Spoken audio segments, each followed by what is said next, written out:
जय श्री गणेश। जब महर्षि वेदव्यास ने महाभारत की रचना करने का मन बनाया तो उन्हें महाभारत जैसे महाकाव्य के लिए एक ऐसे लेखक की तलाश थी जो उनके कथन और विचारों को बिना बाधित किए लेखन कार्य करता रहे। महर्षि वेदव्यास ने सभी देवी देवताओं की क्षमताओं का अध्ययन किया, लेकिन वे संतुष्ट नहीं हुई। तब उन्हें भगवान गणेश जी का ध्यान आया। महर्षि वेदव्यास ने गणेश जी से संपर्क किया और महाकाव्य लिखने का आग्रह किया। भगवान गणेश जी ने वेद व्यास जी के आग्रह को स्वीकार कर लिया, लेकिन एक शर्त उनके सम्मुख रख दी। शर्त के अनुसार काव्य का आरंभ करने के बाद एक भी क्षण कथा कहते हुए रुकना नहीं है, क्योंकि ऐसा होने पर गणेश ने कहा कि वे वहीं लेखन कार्य को रोक देंगे। गणेश जी की बात को महर्षि वेद व्यास ने स्वीकार कर लिया, लेकिन उन्होंने भी एक शर्त गणेश जी के सामने रख दी। महर्षि वेद व्यास जी ने कहा कि बिना अर्थ समझे वे कुछ नहीं लिखेंगे।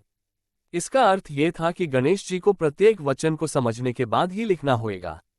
गणेश जी ने महर्षि वेद व्यास की इस शर्त को स्वीकार कर लिया। इसके बाद महाभारत महाकाव्य की रचना आरंभ हुई। कुछ देर लिखने के बाद अचानक से गणेश जी की कलम टूट गई। कलम महर्षि के बोलने की तेजी को संभाल ना सकी।